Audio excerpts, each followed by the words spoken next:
I thought it was a good card. The main event was a straight domination. Yeah. Okay, but it didn't live up to the hype that we thought it was going to be. I thought it was it gonna be a lot did more. if you picked Khamzat Chimaev. It definitely lived Don't up lie to it. yourself. It Don't absolutely pretend. was a fantastic fight. Don't pretend. In the fact that John, you people picked all like the betting you went favorites. and What did picked you expect DDP. to do? Oh, You picked all the DDP is betting going to favorites. outlast him. He's going to get tired. I haven't seen enough of the, not a big enough sample size. He has not shown it. It was a fantastic ass whooping. And I'll give it to DDP. I got DDP. I'll give it to number, DDP. He's a tough I got son his of a number. bitch. I'm gonna send him this clip where you Go just ahead. talk shit It's about. okay. Him. Love it. I got DDP's number. Him and Trevor are friends, so they're good. Hey, I'll send it. You he never did have any show. respect for South He Africans. did show. I get it. Man's got big balls because man, no he did not respect for quit. South Africans. I get it. Trevor loves. he loves to hear this type of stuff. I love it. I'm gonna send it to DDP. It didn't deliver like the excitement, but it was straight domination, John. Like if I'm Chimaev, I wouldn't change anything I was doing. I'm winning the fight. I won every second of every round. There wasn't a moment where he got hit one time, I think in the fifth. Dude, I'm being honest. I don't think he got hit until the fifth. He got hit with one open palm until the fifth round. Yeah, it was crazy. Yeah, it just was no answer. And then this is what I saw tonight was a champion who was like, he's kind of used to fighting 5 rounds. And have you seen this before? Where fighters that are used to fighting 5 rounds, they constantly just think that you have one more round. I've got another round. Yeah. Like they can do it all night. They can fight all night. And so they just continue to think like, I've got one more round. Like I can let this one go. The first round, he was just in crucifix, couldn't get out. Second round, he was just on one knee against the fence. Yeah. And no sense of urgency to stand up. No sense of urgency. Like, you've got to make him work. Like, even if it doesn't go your way, you've got to make him work. You look, the whole story behind Chimaev was that like there's cardio problems. And I thought the same thing. Obviously, I've been saying it for however long. Sure. But I gave everybody the scenarios on the midweek show. I said, this is the thing is that you have to take a look at. Was he overtrained? Was he cutting too much weight? And does he have COVID lungs? Because those were the 3 things we were talking about in terms of his conditioning. Those are the questions that needed to be answered tonight. They were all answered. Yeah. So I think him cutting to 170 was an issue. Bad. Cut too much. Absolutely. And that's why we saw him start to get a little bit tired as he fought Gilbert Burns, and then he couldn't make the weight. He missed weight by 8 pounds. That's all been done now. He's never going back to 170. I know he says he is. Should never. And Dana White's going to be like, get the fuck out of here. We're not taking you to 170. Lost your mind. Yeah, you're out of your mind. So I'm going to keep you at 85. I'm going to probably maybe even try to bump you to 205. Okay. You know what I mean? I got that. And then now like the COVID situation, like the COVID lungs, I don't think that's a problem anymore now. He just proved it tonight. So what's the only other logical explanation? You were overtraining yourself. Yeah. That's it. The weight cut was too much and you were overtraining yourself. And then the stories behind you living in the gym and coaches having to kick you out. It all makes more sense now because you looked fantastic tonight. Yeah. And you can tell when you have someone, sometimes you think, it's one of those, it's like, well, I do it this way. And it's like, yeah, that might not be the smartest way. You bring in someone like a Sam Calavito who then says, son, no. Yeah. Do it this way. You're going to work hard, but you're going to get rest. Yeah. Because you got to have rest when you're working your body hard. And I think he figured things out through this camp. And, you saw him when he was, training with, Pico there at Calavito. Mm-hmm. Look, if you're going through a Sam Calavito training session as a fighter, like he'll have some people in there that are just, average people that, he doesn't try to kill. He'll make you work, but he tries to kill the fighters in some of those workouts. I mean, they're difficult, and the fact that he did that said a lot. And that was part of the reason I thought he was going to do well. Yeah. Was I figured he's got it down because of who he was training with and what he was doing. It just showed a maturity of, hey, I got to go someplace to learn these things. And, all the joking aside, you got to give, I admit, like that was a total domination fight, but goddamn, you got to give DDP fucking credit for at least, man, he never quit. He was in bad positions. He took a lot of fucking abuse.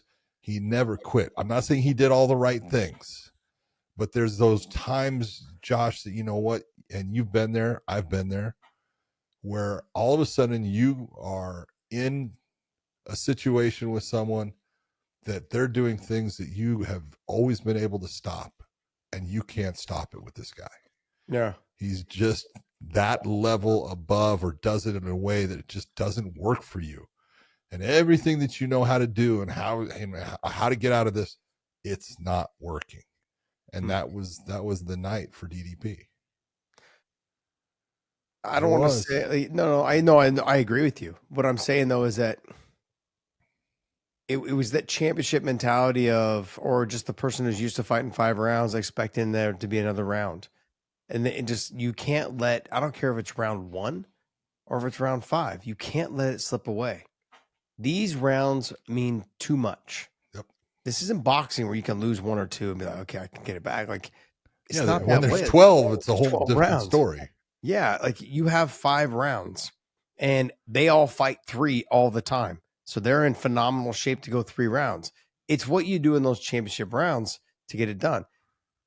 And it just wasn't there. Like you didn't, I guess, in the ideal world, right? If you're DDP, you should have made him work harder in the first 2 rounds. And for Chimaev, in an ideal world, it worked out perfectly for you. Yeah. Because you didn't have to worry about too much. Once you got him in the crucifix position, there was nothing to worry about. You could just hang out there. Yeah. It was just a little small shots. It's not the one thing that, and look, when Chimaev goes back, I'm going to sit here and tell you right now, look, all those little punches and everything, stop. Yeah. Set yourself up for elbows and utilize elbows. That's what you need to do in that crucifix position. You're never going to get a referee like Mark Goddard, who is, absolutely intelligent as far as, oh, hey, those aren't doing damage. You can do that all day long. That was Roy Nelson's big thing. He would sit there and he'd start counting. And I tell him, you could count to 3,000. I don't give a shit. Okay. Are you hurting him?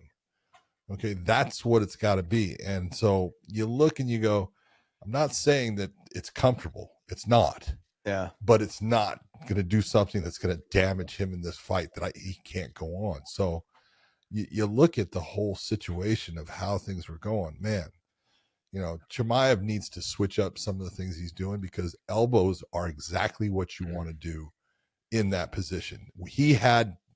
There was many times that he couldn't utilize the elbow based upon the way DDP was moving his head and coming up towards his armpit. But at any time that head comes away from the armpit and goes towards the hip, man, it's time to start lighting him up. Remember John Jones when he fought Vladimir Yashenko? Yeah. And if you look at the elbows that he threw there and how fast and how violent, that's what you're looking for. If you're not throwing elbows in this position, don't expect the ref to stop it. No, they're just not hard enough shots. And what he was doing was just very light. It's just pitter patter. So there's no way a ref's going to stop. If anything, a ref he's not going to break you from that position and stand you up. No. But he may tell you to be more active, or what. I don't know. I think. Nah, if you're sitting there, what you can do from there. Look, he was throwing punches. You can't ask him to do anything else. I'm not saying there's a lot on him, but he's doing something. And so it's just one of those. Look, there's something to learn in every fight, even when you're a winner in a dominant fashion. Yeah. There's things for Chimaev to learn. Yeah, absolutely. It just, how much do you take away stylistically? This is a horrible matchup for DDP. Huge. Because if you put him with like a Kai Bahalo or a Mavov, right? Yeah. A lot different fight. Totally. But those guys, after seeing, and I said this on the midweek show, I go, DDP has no fucking wrestling. None. I said, but I was more impressed with his grappling. He doesn't exactly. He's got wrestling, but it's unconventional and it's odd. It's not what a true wrestler would do at times. No, John. But he uses a lot of strength. There was moments that I was like, "Yo, shoelaces down, just push your leg back," and he was sitting on his knee, literally just giving him the single leg. And I'm like, "You can't do that with a world class. You can't do that with someone that's a high school fucking wrestler." For people that don't understand shoelaces down. So when you got wrestling shoes, you hear it from your coach all the time. When you're sprawling, your feet, if a guy's driving into you, you just put your toes shoelaces down and slide back. Go ahead.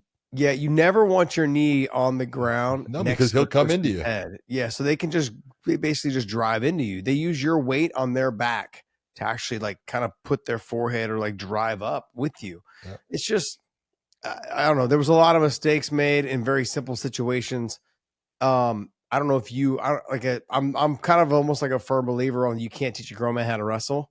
Not at a level like this, John. Yeah. Like it was. Yeah, there was moments where I was just There's like, this guy named St. Pierre. Yeah. He never wrestled. I don't know if he was a grown man yet. He was a grown man. Yeah. I mean, overall though, I was expecting a different fight. I was expecting some control like Chimaev had. Yeah. I was expecting more of the wild wolf animal, like to be more aggressive in those positions. You know, big shots on the side when he had the fence. He never unlocked his hands. He waited for, DDP to try to stand up and get away. Never tried to stand up and get away. So the fight just didn't live up to the hype that I was expecting it to be. You know, I even had people texting me going, damn, this is boring. But it's dominant. Yeah, it's one of those. We can sit there and say, oh, I wish it was more exciting. Of course we do. But I can't in any way tell, Chimaev, I would have done it any different. And I would have done exactly after the first round. And then you get the takedown. Look, he got those takedowns. Josh, there was 5 seconds left. I mean, 5 minutes clock. There was 5 minutes 5 seconds off the clock when he had him on the ground. You're looking, you go, oh my God. And it was the first round. I thought after the first round, the first round was about what I expected as far as the domination of him taking him down and being able to do a lot. But it was, okay, what is DDP going to do now? And it was clear his wrestling ability just wasn't of a level where he could stop Chimaev really in the takedown. Yeah, it was giving me flashbacks of, remember when Kane fought Junior and was just kind of chasing him around on the single leg. He's on his knees. His first 2 rounds. Yep. It's like, nah, whatever it takes, I'm getting you down. Once I get you down, you're done. After you get back up, you won't be the same fighter. And sure enough, he wasn't. And in this situation, it was the same thing. Like he never gave DDP the moment, like a moment to like settle in and get comfortable on the feet. Never. As soon as you started striking a little bit, he started getting to the wrestling. Yeah. I thought it was a fantastic job. Straight domination. The cardio answer, I think, that's been answered. The cardio issue has been answered. Has the sample size been big enough now? You can't say anything. You beat the champ. Okay, there you go. You beat the champ. Like Absolutely. There's nothing you can say. And it wasn't like you just beat him a little bit. You beat him. You dominated him. Dominated him. And so, DDP's a good fighter. Yeah, he's just jerky, clunky, but he's a winner. Effective. Yeah, he's a winner. Exactly. Not tonight, though. No, not tonight. So if you guys use that link down below in the descriptions, they'll send you a bonus package with every single purchase. That's compliments of the Wayne In podcast. So hope you guys enjoy that.